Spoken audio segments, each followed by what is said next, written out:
Welcome to one of the scariest places in the universe. What would happen if you fell into a black hole? Would you get stuck in time, or would you be transported to another universe? Today we seek answers to these questions. Black holes are regions where gravity is so strong that even light cannot escape.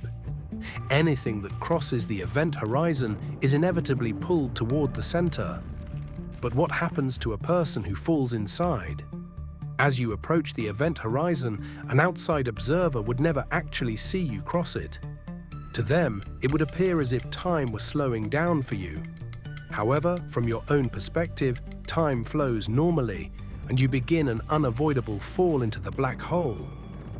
One of the most terrifying things that happens when falling into a black hole is the extreme stretching of your body due to gravity.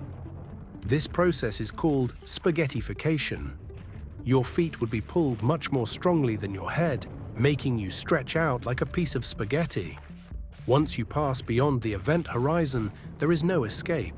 Inside the black hole, you reach a region known as the singularity, where the known laws of physics break down. Time and space lose their meaning. Some physicists suggest that black holes might be gateways to different universes. Perhaps falling into a black hole could mean emerging from a white hole on the other side. In conclusion, falling into a black hole would undoubtedly lead to an inescapable fate. However, scientists continue to study these mysterious structures. Maybe one day we will uncover the secrets hidden within them. Share your thoughts in the comments and join us on this journey.